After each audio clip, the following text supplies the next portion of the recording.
Imagine for a second that you're standing on a dock in Rotterdam at sunrise, watching a shipping container being unloaded from a vessel that sailed from West Africa. Inside that container, hidden among bags of cocoa beans, are 400 kilograms of cocaine worth 20 million euros on the street. The dock worker opening it knows exactly which container to check. He's been paid 15,000 euros to look the other way for exactly 90 seconds. In those 90 seconds, 3 men in high-visibility vests remove the packages, load them into a refrigerated truck marked with a legitimate grocery chain logo, and disappear into morning traffic. The container continues to its legal destination. The paperwork is perfect. The system just worked exactly as designed. This isn't a one-time operation. This is Tuesday. And by the end of this, you'll understand why stopping it would require dismantling the global economy itself. We've been told that drug cartels are violent gangs hiding in jungles, that the cocaine trade is run by criminals who exist outside the system. But the dark reality is that Colombian cartels have evolved into multinational corporations with supply chains more sophisticated than most Fortune 500 companies, logistics networks that span 6 continents, and financial systems so integrated into legitimate banking that separating the two would crash markets. This isn't just about drugs. It's about why your shipping costs are what they are, why certain banks pay fines but never face prosecution, why entire regions of South America have unofficial governments that provide better services than the official ones.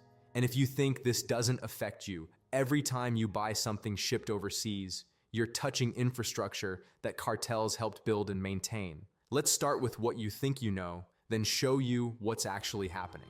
Most people picture Colombian cocaine production as small jungle labs and peasant farmers. That image is about 30 years out of date. The current reality is industrial-scale refining operations processing cocoa paste from 3 countries simultaneously. Colombia controls 98% of global cocaine cultivation geography when you include Peru and Bolivia in the supply network. But here's what nobody explains clearly. Colombia isn't just growing coca anymore. It's become the refining hub and logistics command center for the entire Andean region. Think of it like this. Peru and Bolivia produce the raw material, the cocoa paste, because their farmers face less aggressive eradication efforts than Colombian growers. That paste moves across rivers that serve as borders, rivers where no single government has clear authority. The Putumayo River between Colombia and Peru is one example. It's not a boundary, it's a highway. On the Colombian side, dissident guerrilla groups who rejected the 2016 peace deal have set up refining facilities in the jungle. They're not hiding. They're operating industrial chemistry labs with generators, ventilation systems, and quality control processes that would impress a pharmaceutical company. The paste arrives from Peru by boat, often in shipments of several tons at a time. It gets refined into cocaine hydrochloride, which is the white powder form you'd recognize. The whole operation happens in zones where the Colombian state has no presence, not because they can't get there, but because the cost of maintaining control is higher than the political will to do it. The military could occupy these areas, but it would require thousands of troops stationed permanently in some of the most inhospitable terrain on Earth. And the moment they leave, the labs return. But here's where it gets interesting. Moving cocaine from a jungle lab to a foreign buyer requires solving a problem that would challenge any logistics company. You have a product that's illegal, bulky relative to its value until you concentrate it, and every border crossing is a potential catastrophe. The cartels have 3 options: air, land, or sea. But the genius is in how they've turned neighboring countries into infrastructure. Venezuela is the perfect example, and this is one of those details that changes everything once you understand it. The border between Colombia and Venezuela isn't a line anymore.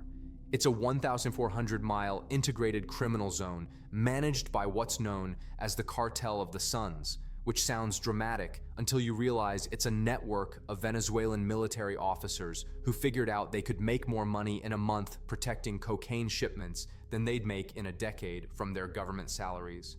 The Venezuelan economy collapsed. Inflation made the bolivar worthless. But cocaine? Cocaine is denominated in dollars, and dollars hold value. So Venezuelan colonels and generals made a rational choice. they control hundreds of clandestine airstrips in the states of Apure and Zulia. These aren't dirt runways carved out of farmland. Some have lights for night operations, fuel depots, maintenance crews, and even rudimentary air traffic control to prevent mid-air collisions. Small aircraft, usually Cessnas or similar single-engine planes, often piloted by Brazilian or Mexican nationals who get paid $50,000 per flight, use these strips to move cocaine towards Central America and Mexico. A typical load is 300 to 500 kilograms. The flight takes a few hours. The pilot lands, refuels, and either flies back empty or picks up a return cargo, sometimes cash, sometimes weapons. The genius of this system is that it bypasses Colombian airspace entirely. Colombian anti-narcotics police and the US Southern Command have radar coverage over Colombia. They can track planes, scramble aircraft, force them down. But once that cocaine crosses into Venezuela, it's in a country where the government is the cartel. There's no interdiction, there's no pursuit. The Venezuelan military doesn't just allow this. They charge a tax, typically $1,000 to $1,500 per kilogram, and provide security.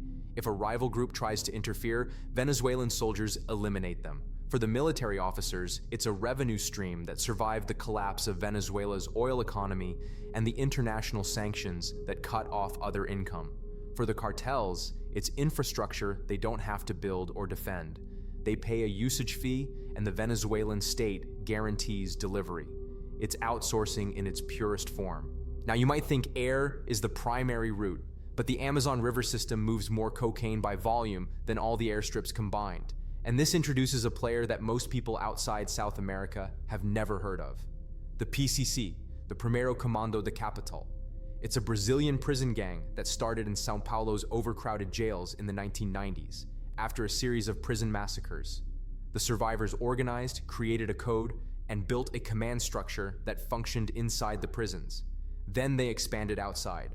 Over the last 2 decades, they've moved westward into the Amazon, and they've done something brilliant from a business perspective. They've vertically integrated the cocaine supply chain. Instead of waiting for Colombian suppliers to bring them cocaine, which meant paying middleman prices, they've established direct purchasing operations in the Colombian and Peruvian Amazon, specifically in the Tres Fronteras region, where Colombia, Peru, and Brazil converge. This is a place where borders are theoretical. There are no checkpoints, no customs agents, just rivers and jungle. The PCC sends buyers with cash. They meet with Colombian and Peruvian producers, negotiate prices, and buy wholesale at the source. That means they're paying maybe $1,500 per kilogram instead of the $5,000 they'd pay in São Paulo. Then they control the river transport down the Solimões and Amazon rivers all the way to Brazil's Atlantic ports in Manaus, Santarém, and Belém.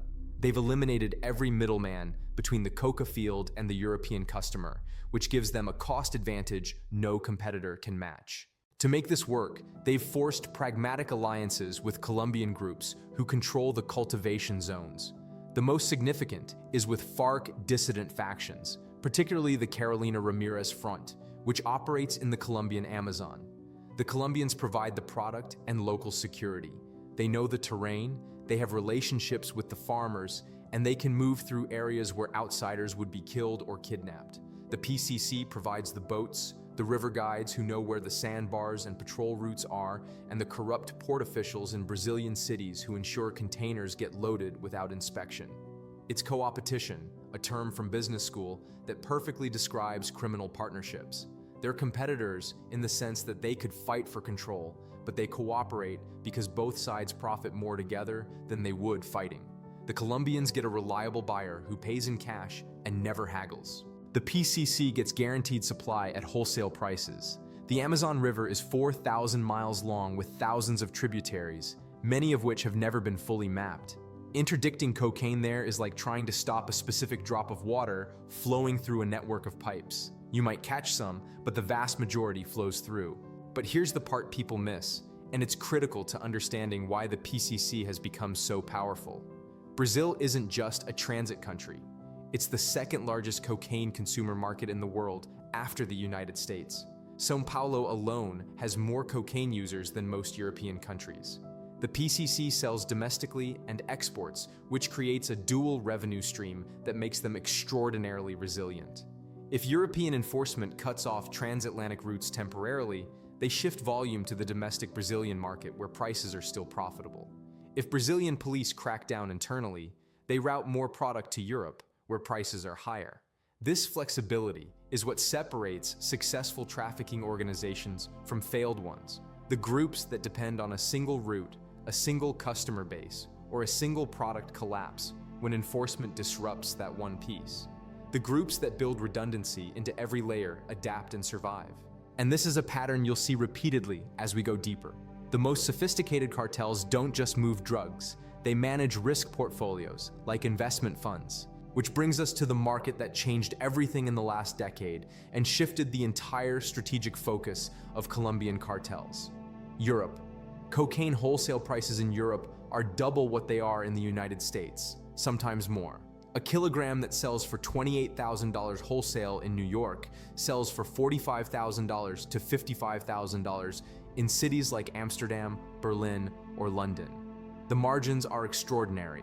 Interdiction rates are historically lower because European customs and border agencies don't have the same resources or cultural focus on cocaine that US agencies developed over decades of the drug war. And the customer base is wealthy, stable, and growing. Cocaine use in Europe has increased steadily for 20 years, and unlike in the US where opioids have devastated some user populations, European cocaine users tend to be middle-class professionals with disposable income.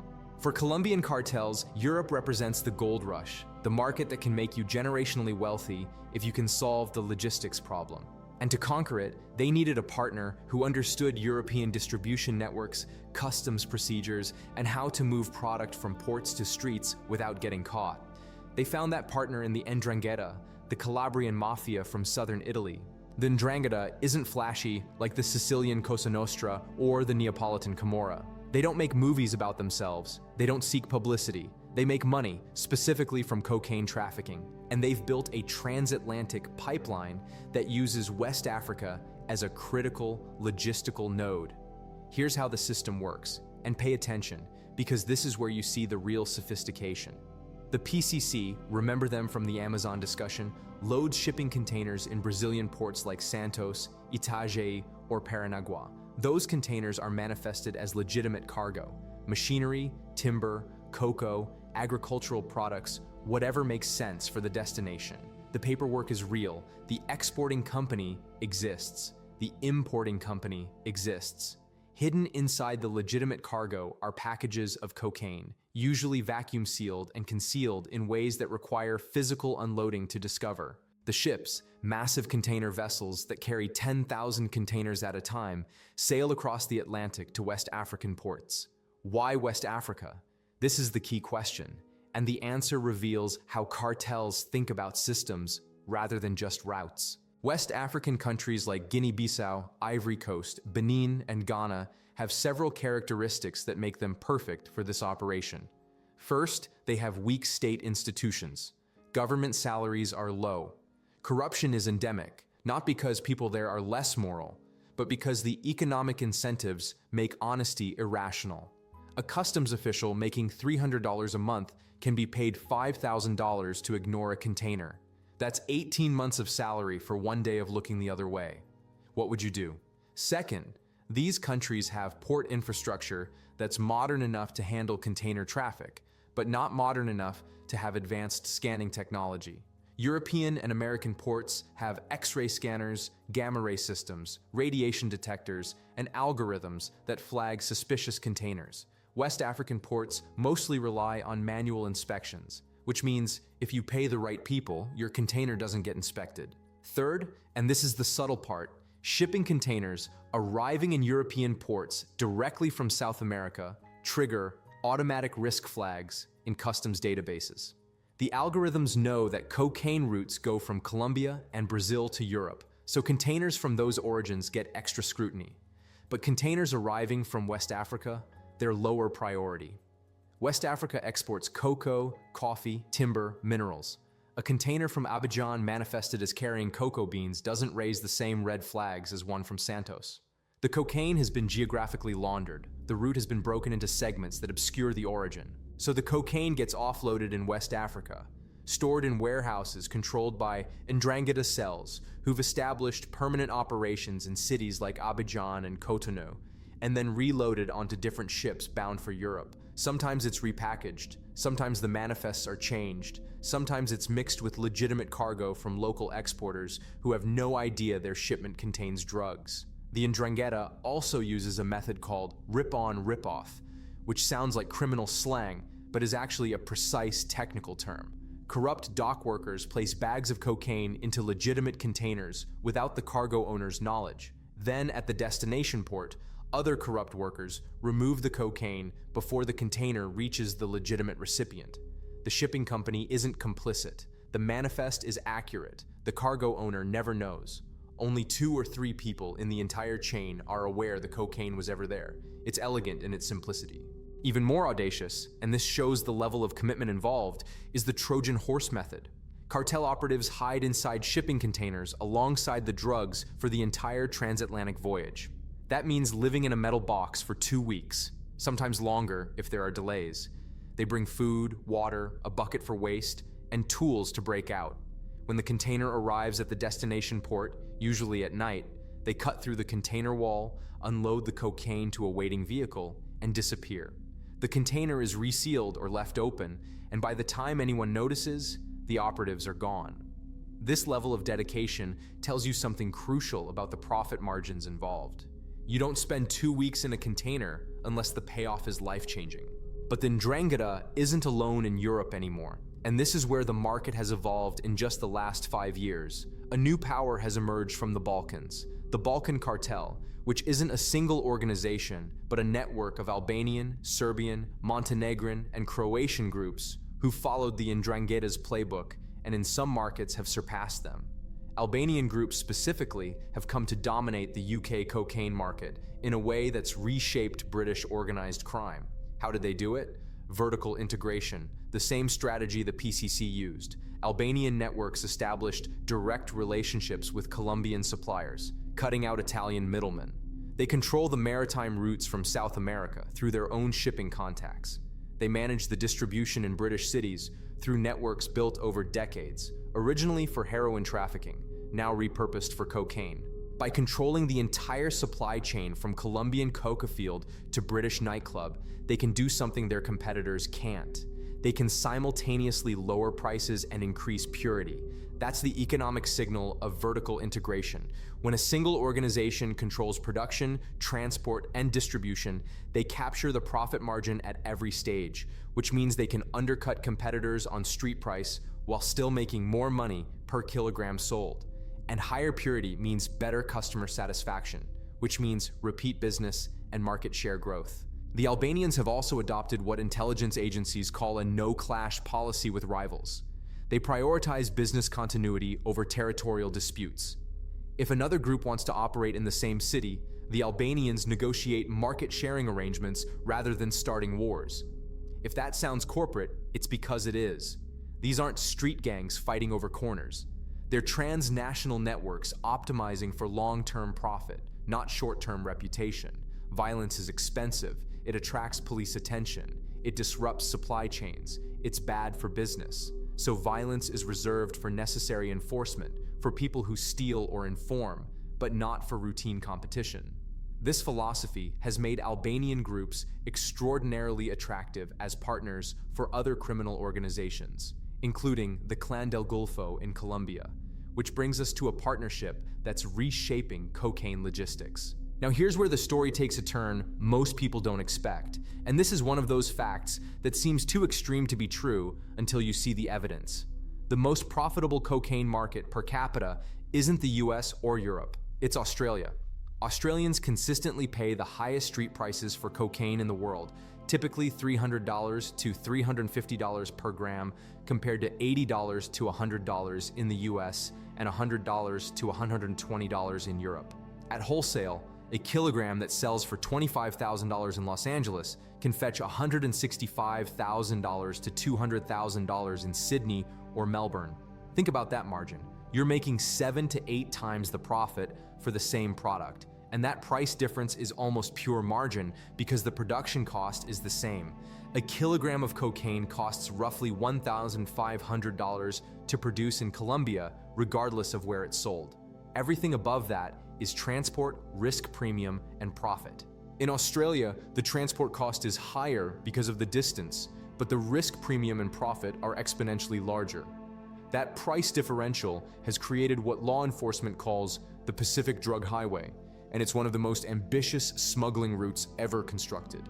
Getting cocaine from Colombia to Australia requires crossing 8,000 miles of ocean, which presents challenges that don't exist on other routes. You can't use small boats. You can't make multiple short hops. You need ocean-capable vessels, long-range fuel capacity, and a way to avoid the naval patrols of multiple countries. Cartels have solved this through a combination of Mexican maritime expertise, because Mexican groups have been moving cocaine by sea for decades, and legal loopholes that sound too absurd to be real but are absolutely genuine. Small island nations in the Pacific, particularly Vanuatu, sell what are called flags of convenience to ships. For a few $1,000s, you can register a vessel in Vanuatu even if you've never been there, even if the ship never goes there. That flag creates a jurisdictional nightmare for law enforcement. A vessel registered in Vanuatu, owned by a shell company in Panama, crewed by Filipinos, loaded in Ecuador, and sailing to Australia requires permission from Vanuatu before the US Coast Guard or Australian Federal Police can board it. Getting that permission takes days or weeks of diplomatic requests, paperwork, and approvals. By the time permission arrives, the ship is 1,000 miles away. The cartels know this. They exploit it ruthlessly. The typical route goes like this. Cocaine is loaded onto a large fishing vessel or cargo ship on the coast of Ecuador or Colombia. That vessel sails west into the Pacific, far from normal shipping lanes to avoid detection. It travels for days or weeks, depending on the destination, to a rendezvous point near Fiji, Tonga, or Vanuatu. There, in international waters, the cocaine is transferred to smaller vessels, often luxury yachts or modified fishing boats that look innocuous. Those smaller vessels make the final leg to Australia, arriving at remote beaches or small marinas where they offload to waiting vehicles. The people managing the distribution in Australia are outlaw motorcycle gangs, clubs like the Comancheros, Bandidos, and Lone Wolf. These aren't the stereotypical biker gangs from movies. They're highly organized criminal enterprises with corporate structures, encrypted communications, and professional discipline. They handle the cocaine like any commodity, warehousing it, distributing it to regional wholesalers, and collecting payments through networks that blend violence with sophisticated money laundering. The Australian route also carries methamphetamine because cartels bundle shipments to maximize the value of each risky ocean crossing. A boat making the journey from South America to Australia might carry 500 kilograms of cocaine and 200 kilograms of meth. The combined value at Australian street prices exceeds $100 million. Even if enforcement intercepts half of all shipments, which they don't, the successful ones generate enough profit to cover the losses and still make the operation worthwhile. Recent seizures of semi-submersibles in the Pacific, submarines designed to run just below the waterline to avoid radar detection, indicate the volume on this route is increasing rapidly. These subs, built in jungle shipyards in Colombia, cost about $1 million to construct. They're used once, scuttled after delivery, and the cartels build more. It's a disposable logistics model because the profit from a single successful trip pays for 5 submarines. And this brings us to a relationship that defines the modern cocaine trade and answers a question a lot of people have. What's the connection between Colombian and Mexican cartels? For decades, the relationship was straightforward. Colombians produced cocaine. Mexicans transported it across the US border. Colombians paid Mexicans a fee or a percentage, usually giving them 35% to 50% of the load as payment for smuggling. But that relationship has fundamentally inverted over the last 15 years, and understanding why requires looking at the economics and the violence. Mexican cartels, particularly Sinaloa and CJNG, the Jalisco New Generation Cartel, realized they were doing the most dangerous part of the operation, the US border crossing, but only getting a fraction of the profit. So they started demanding more. They wanted to buy the cocaine outright in Colombia and control the entire value chain from there to the US street. Colombian groups, fragmented after decades of government offensives that killed or captured the major cartel leaders, didn't have the leverage to refuse. So the Mexicans started sending representatives to Colombia, not as buyers making occasional purchases, but as permanent auditors and logistics coordinators. Today, Mexican cartel operatives are stationed in Colombian coca-growing regions like Cauca, Nariño, and Catatumbo. These aren't just buyers, they're financial supervisors who provide upfront capital to farmers, quality control inspectors who ensure the cocaine meets purity standards, and mediators who resolve disputes between fragmented Colombian groups to keep the supply chain running smoothly. If two Colombian factions are fighting over territory, Mexican representatives broker ceasefires because the fighting disrupts cocaine production, and disrupted production means less product, which means less profit for the Mexicans. They've turned supply chain management into a strategic advantage. By stabilizing production at the source, they guarantee volume and consistency, which allows them to fulfill contracts with distributors in the US and Europe. But the Mexican influence goes beyond logistics. This is one of the darker aspects of the relationship. Mexican cartels have been actively recruiting Colombian military veterans, specifically former members of Colombia's elite special forces units, like the Special Forces Command and the Mobile Brigade. These are soldiers who were trained in counterinsurgency, jungle warfare, and direct action tactics by US Special Forces advisors. They know how to plan ambushes, use explosives, coordinate multi-unit operations, and maintain operational security. When they leave the military, often because of low pay or disillusionment, some are recruited by Mexican cartels to train sicarios, cartel hitmen, or to fight directly in the turf wars between rival cartels in Mexico. The going rate is reportedly $5,000 to $10,000 per month, which is many times what they made as soldiers. This transfer of tactical expertise has escalated the violence in Mexico to levels that resemble conventional warfare more than crime.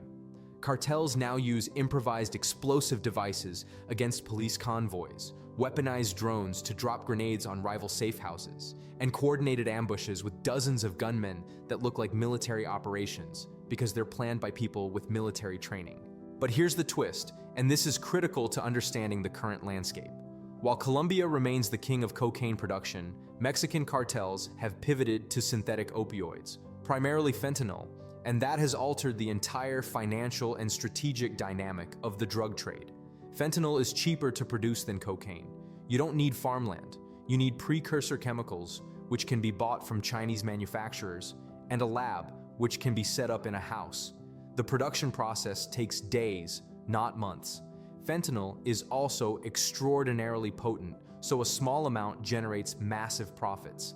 A kilogram of fentanyl can be cut and distributed to produce the equivalent street value of 50 kilograms of heroin. The profit margins are staggering, and those profits have given Mexican cartels essentially unlimited liquidity. They can outbid anyone for smuggling routes. They can finance coca cultivation in Colombia at a scale that individual Colombian groups can't match. They can bribe officials more effectively. The balance of power in the cocaine trade has shifted.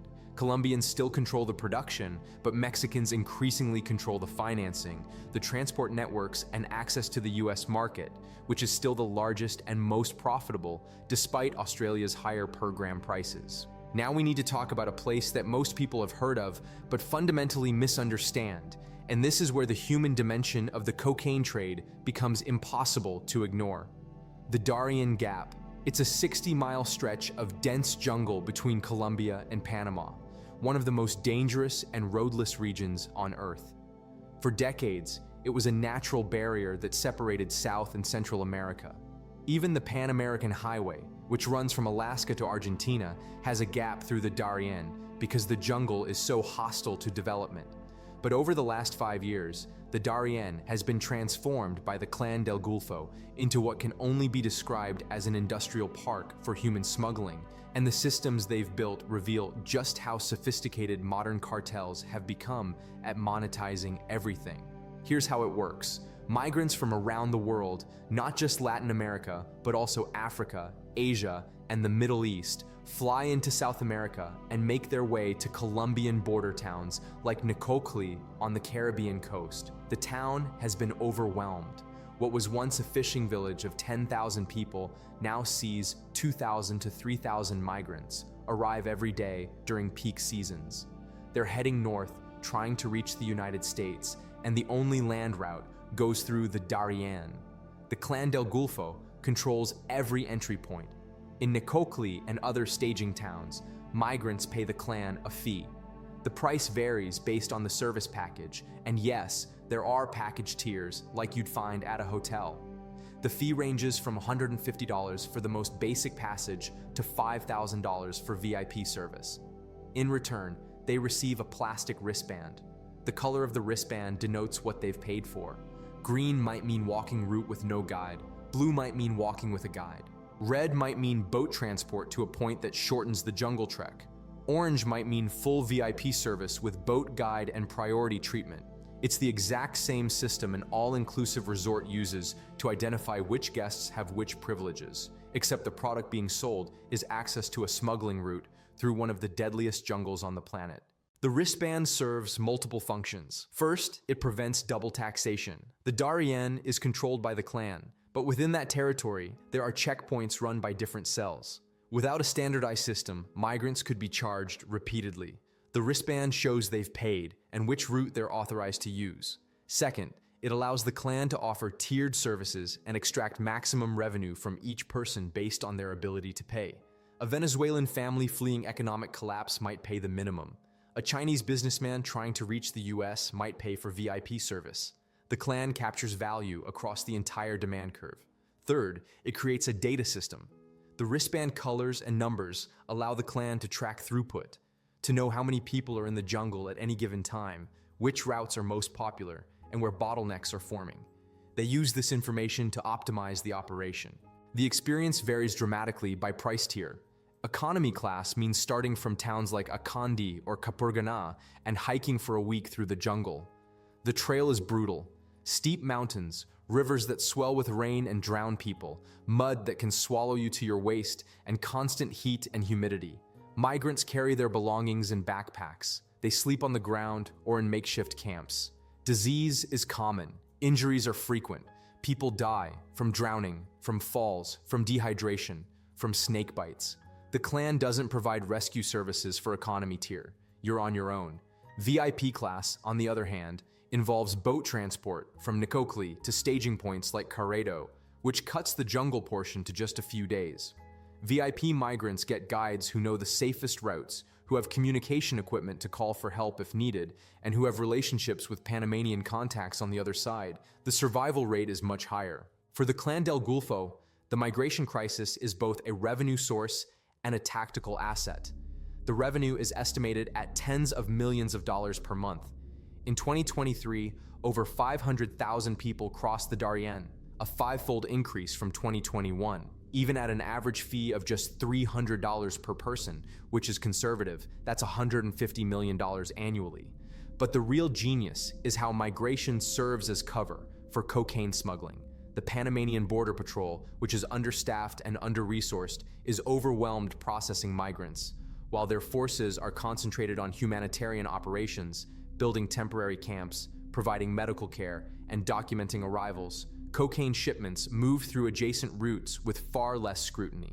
The migration flow is both a product and a screen. And this dual-use strategy, where one criminal activity enables another, is something cartels have perfected across multiple contexts. So now you understand the supply chains, the routes, the partnerships, the markets, and how cartels exploit geography, weak institutions, and legal loopholes to move cocaine across the world. But we're missing the most important piece of the entire system, and this is where everything comes together in a way that should genuinely disturb you: the money. Because cocaine might be a physical product, but the real business is moving money, cleaning it, and integrating it into the legitimate economy. A cartel can produce all the cocaine in the world, but if they can't convert the cash into usable assets, they've accomplished nothing. And this is where the system becomes truly sophisticated, where cartels don't just break the law, they exploit it, and where the complicity of legitimate institutions becomes impossible to deny. The primary method is called trade-based money laundering, and it's been the foundation of cartel finance for decades because it works, because it's hard to detect, and because it uses the legitimate global economy as camouflage. Here's the mechanism, and it's simpler than you'd think. A cartel has $10 million in cash in the United States from cocaine sales. They need that money in Colombia as pesos to pay farmers, buy supplies, and fund operations. They can't wire it because banks file reports on large transactions. They can't fly with it because customs looks for bulk cash. So they find a peso broker, a financial intermediary who operates in both countries. The broker agrees to swap currencies at a discount, usually taking 5% to 10% as commission. The cartel gives the broker access to the $10 million in US cash. The broker gives the cartel the equivalent in pesos in Colombia. Now, the broker has US dollars and needs to convert them to pesos without anyone noticing their drug proceeds. This is where trade comes in. The broker contacts legitimate Colombian importers who need dollars to buy foreign goods. Colombia imports everything from electronics to machinery to clothing. Those purchases require dollars. The broker tells the importer, "I'll buy your goods in the US and you pay me in pesos in Colombia." The importer agrees because it's cheaper than official banking channels. The broker uses the cartel's cash to purchase the goods in America. The goods get shipped to Colombia as legal commercial cargo. The importer receives them, sells them, and pays the broker in pesos. The cycle is complete. The cartel has clean pesos. The broker has a commission. The importer has goods, and every transaction looks legitimate. This system, known as the black market peso exchange, has moved billions of dollars annually for decades. But in recent years, a new player has supercharged this system: Chinese money launderers. Wealthy Chinese nationals want to move money out of China, but the government imposes strict capital controls, limiting transfers to $50,000 per year, so they use brokers who operate in both countries. Here's how it works. A Chinese broker in the US collects the cartel's drug cash. Simultaneously, a wealthy Chinese citizen transfers yuan to the broker's account in China. The broker releases the US cash to the Chinese national, who uses it to buy real estate, pay tuition, or invest. The broker transfers the yuan to cartel accounts in Asia or uses it to buy goods for the peso exchange system. It's nearly instant. It leaves almost no banking trail because money never crosses a border. Transactions are settled locally in two different countries. For cartels, it's faster and cheaper than traditional laundering. For Chinese nationals, it bypasses capital controls. For brokers, it's a fee on every transaction. Everyone wins, except governments trying to track the money. But there's a third method that's even older and equally effective: gold. Illegal gold mining in Colombia now generates as much revenue for some groups as cocaine trafficking. The process is straightforward, but brilliant.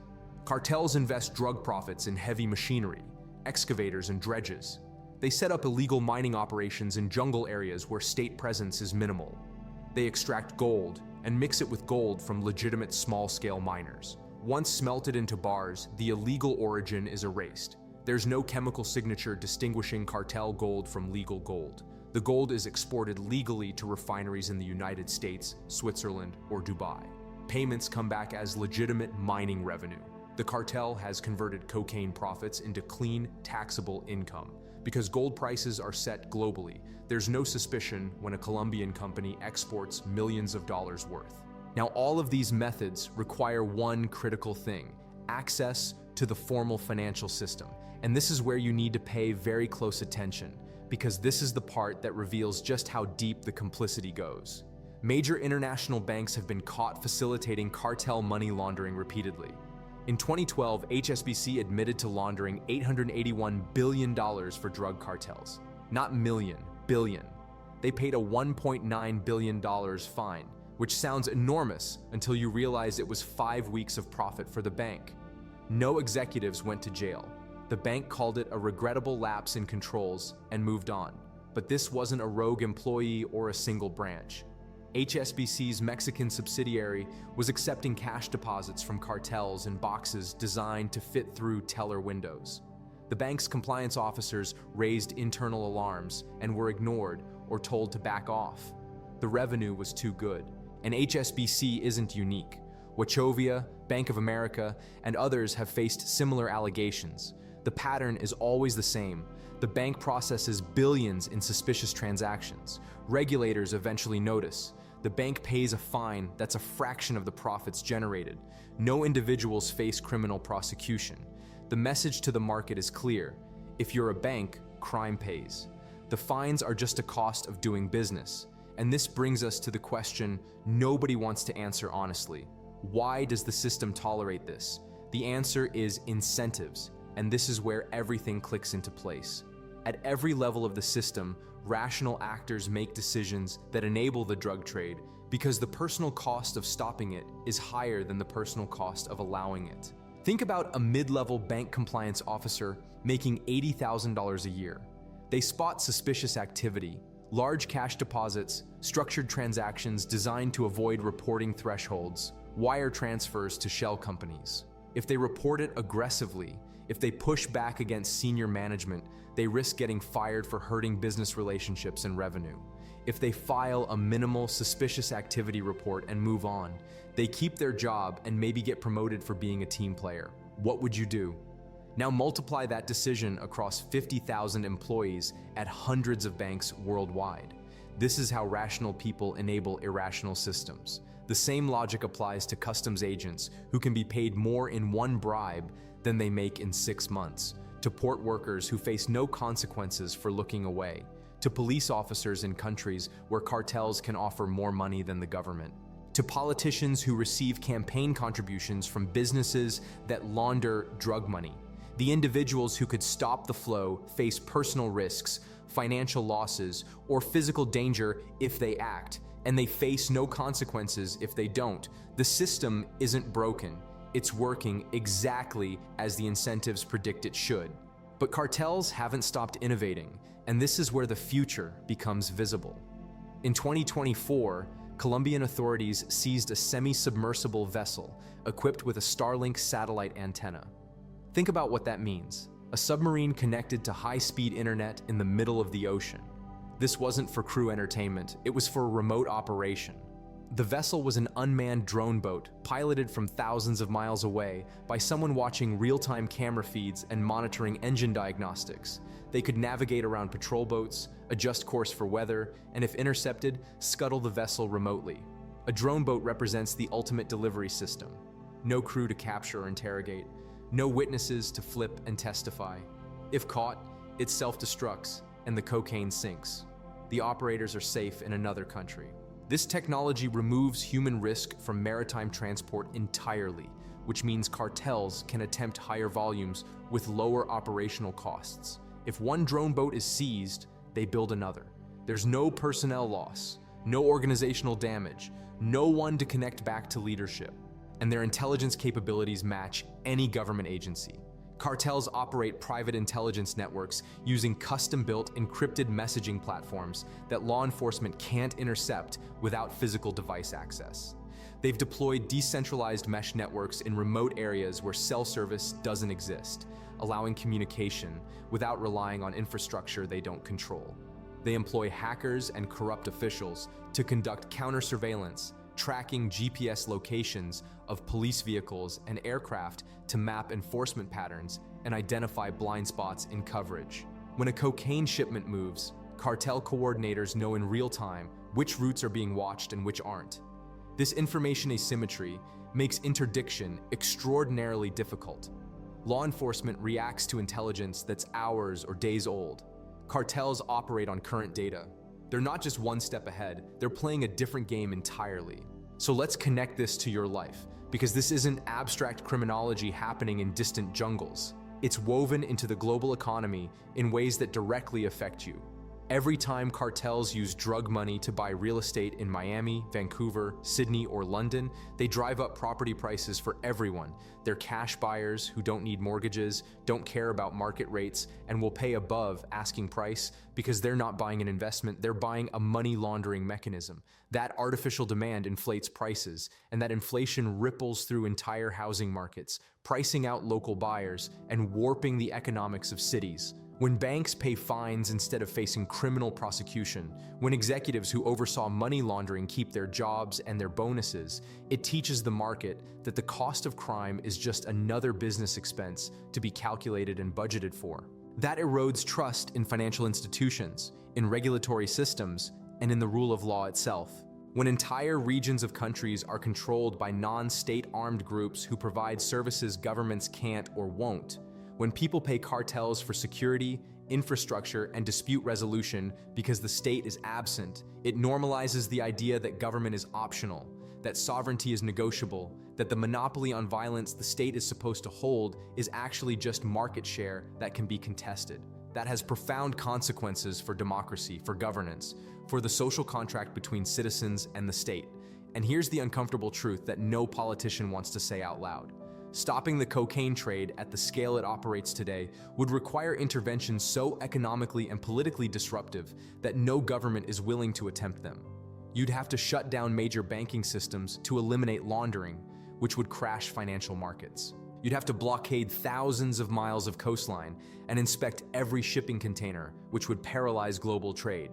You'd have to militarily occupy foreign territory to dismantle production zones, which would be both illegal under international law and politically impossible to sustain.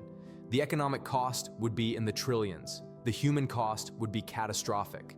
The political cost would end careers and governments. So instead, governments engage in what's best described as enforcement theater. They make arrests of mid-level traffickers who are replaced within days. They seize shipments that represent a tiny fraction of total volume. They hold press conferences with tables covered in bricks of cocaine and assault weapons, declaring victory while the fundamentals don't change at all. Cocaine production is at record highs. Purity is increasing. Prices are stable or falling. Availability has never been better. Every metric that would indicate success in actually reducing the drug trade points in the opposite direction, and yet the theater continues because it serves political purposes, even though it doesn't achieve strategic objectives. The arrests create the appearance of action. The seizures generate headlines. The press conferences let politicians claim they're tough on crime, but none of it addresses the core economic reality.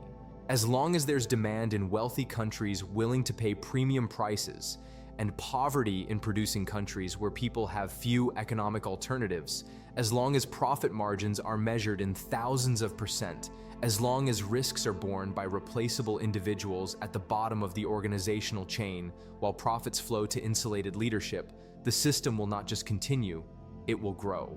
But there are weak points, places where the system is vulnerable, and understanding them matters because it shows where intervention could actually work if there was political will to pursue it. The system's greatest strength is also its greatest weakness: complexity. Every additional step in a supply chain creates a data trail. Every financial transaction leaves a record. Every intermediary is a potential informant. Every partnership is a point where interests might diverge and cooperation might break down.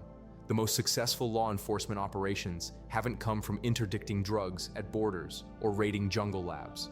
They've come from following the money, from financial analysis that traces the flow of cash through shell companies and trade transactions, from flipping insiders who provide testimony about organizational structure and decision-making, from exploiting the fact that criminal organizations, like all human organizations, are made of people with competing interests, personal grudges, and survival instincts that sometimes override loyalty. The Clan del Golfo's top leadership has been arrested multiple times, and each arrest creates internal power struggles that temporarily disrupt operations while factions fight over succession.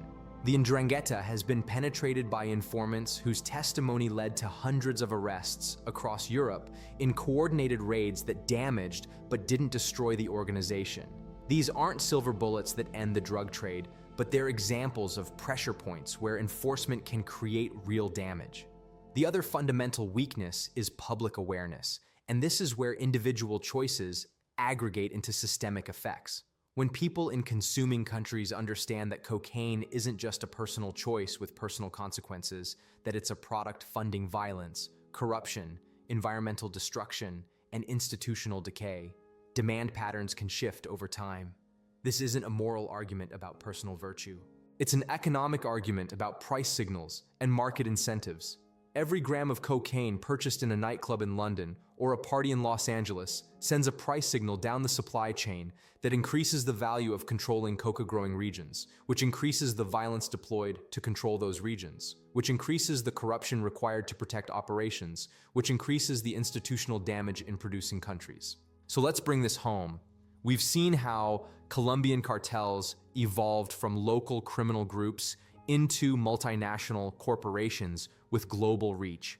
We've seen how they've built supply chains that source from 3 countries, refine in jungle labs with industrial efficiency, and distribute through partnerships that span every continent. We've seen how Venezuela's collapse turned a neighbor into infrastructure, how Brazilian prison gangs vertically integrated to capture margins, how Italian and Albanian mafias conquered European markets, and how the Pacific Highway emerged to serve Australian demand at prices that make even risky ocean crossings profitable. We've seen how Mexican cartels shifted the power dynamic by financing production and recruiting Colombian military expertise, how the Darien Gap became an industrial park for human smuggling that also screens cocaine trafficking, and how migration crises serve cartel interests by overwhelming border security. We've seen how money moves through trade-based laundering and Chinese capital flight networks, how gold provides an ancient method for modern purposes, and how major banks facilitated billions in illegal transactions while facing fines but never criminal prosecution. We've seen how incentives at every level, from farmers to bankers, from dock workers to compliance officers, create systems where rational individual choices enable irrational collective outcomes. We've seen how cartels deploy drone boats and encrypted communications, how they conduct counter-surveillance on law enforcement, and how they build intelligence capabilities that rival government agencies. And we've seen how all of this touches your life through housing costs, institutional corruption, and the erosion of governance in ways you might not have connected before. The next time you hear about a record cocaine seizure or a cartel leader's arrest, you'll understand what you're actually seeing. You're not seeing the system breaking down. You're seeing it function exactly as designed, with replaceable components and redundant networks that ensure continuity regardless of enforcement actions. The seizure is a rounding error against total production. The arrest creates a promotion opportunity for someone lower in the organization. The press conference is theater. The fundamentals remain unchanged, and that's the reality we need to confront. The cocaine trade isn't an aberration in the global economy. It's integrated into it at every level, from the financial system that launders the proceeds to the shipping infrastructure that moves the product to the real estate markets that absorb the profits. Which raises the question of what happens next, where this evolution leads, and what changes might actually matter. If cocaine trafficking has reached this level of sophistication using traditional methods, what happens when it fully migrates to technologies designed to be borderless and resistant to government control? Cryptocurrency, with its pseudonymous transactions and decentralized exchanges, artificial intelligence for route optimization and risk assessment, autonomous vessels that require no human operators. The cartels are already experimenting with all of this, adapting and innovating faster than regulatory frameworks can respond. The next generation of drug trafficking won't look like what we've seen. It will be more efficient, more difficult to detect, and more deeply embedded in legitimate systems. If you want to understand how that future is taking shape, how enforcement is trying to adapt, and why the same economic incentives apply in digital form, that's a different conversation. But the foundation is here, in understanding how the current system works, why it persists despite massive enforcement efforts, and how deeply it's woven into the fabric of the global economy. If this changed how you see the drug trade, if you understand now that it's not separate from legitimate commerce but embedded within it, if you recognize that stopping it would require rethinking fundamental aspects of how the global economy functions, then you've grasped something most people never will. The cocaine trade isn't a law enforcement problem. It's a systemic economic and political challenge that no one has figured out how to solve, because the costs of truly solving it are higher than anyone is willing to pay. And until that calculation changes, the system will continue, will adapt, and will grow, because that's what systems designed for profit and survival do. Thanks for watching.